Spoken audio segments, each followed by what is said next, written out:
મોઢામાં છાલા પડવા કે ચાંદા પડવા આ સાંભળીને ઘણી સામાન્ય સમસ્યા લાગે, પરંતુ જે વ્યક્તિને મોઢામાં છાલા પડ્યા હોય તેને પૂછો. આ મોઢાની અંદર કે જીભની ઉપર જે છાલા પડ્યા હોય તેને કારણે મોટી સમસ્યા ઊભી થઈ શકે છે. સાથે જે વ્યક્તિને મોઢાની અંદર છાલા પડ્યા હોય તે વ્યક્તિ સરખી રીતે ખાઈ પણ નથી શકતો અને ઘણી વખત પાણી પીવામાં પણ સમસ્યા થઈ શકે છે. તો પ્રશ્ન એ થાય કે આ છાલાને ફટાફટ કેવી રીતે આપણે ઠીક કરી શકીએ? તો ચાલો એ જાણીએ. તમે આવી ગયા છો VTVGujarati.com પર અને મારું નામ છે મેઘા. હવે આજે મોઢામાં છાલા કે ચાંદા પડે છે તેને કેવી રીતે ઠીક કરવા એ જાણતા પહેલા એક કામ કરો કે પ્લે સ્ટોર પર જઈને તમે અમારી એપ્લિકેશન ડાઉનલોડ કરી લો. હવે એવા ઘણા બધા વ્યક્તિ હશે જેમને મોઢામાં છાલા પડતા હશે અને સામાન્ય રીતે આ જે છાલા છે 7 થી 10 દિવસ સુધી રહે છે. અને જે લોકોને છાલા પડતા હોય છે એમને ખબર હોય છે કે જ્યારે ત્યાં ખોરાક કે પાણી અડે ત્યારે ઘણી બધી બળતરા થતી હોય છે. એવામાં પ્રશ્ન એ થાય કે શું આ છાલાને ફટાફટ ઠીક કરી શકીએ? તો તેનો જવાબ છે હા. આપણે થોડા ઘરેલું ઉપચાર અપનાવીને આ છાલાને 1-2 દિવસમાં ઠીક કરી શકીએ છીએ. હવે સૌથી પહેલાં એ જાણી લઈએ કે મોઢામાં છાલા જે છે એ શા માટે પડે છે.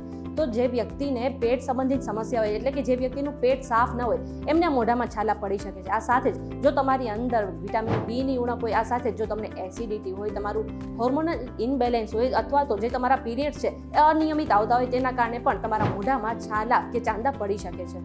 હવે જો મોઢામાં પડેલા છાલા કે ચાંદાને ઠીક કરવાની વાત કરવામાં આવે તો સૌથી પહેલાં એક ટમેટું લો અને તેનો રસ કાઢી લો. સાથે જ 1 ગ્લાસના પાણીમાં તેને ભેળવી લો અને તેનાથી કોગળા કરી લો. આ સિવાય લીમડાના પાનને તમે પાણીમાં ઉકાળી લો અને તેમાં લસણના જે રસ હોય છે તેને 3-4 ટીપા નાખીને તેનાથી કોગળા કરી લો. આ સિવાય મીઠાવાળા પાણીના કોગળા કરી શકો છો, અથવા તો હળદરવાળા પાણીના કોગળા પણ તમે કરી શકો છો. તેનાથી જે છાલા છે એ ફટાફટ ઠીક થઈ જશે.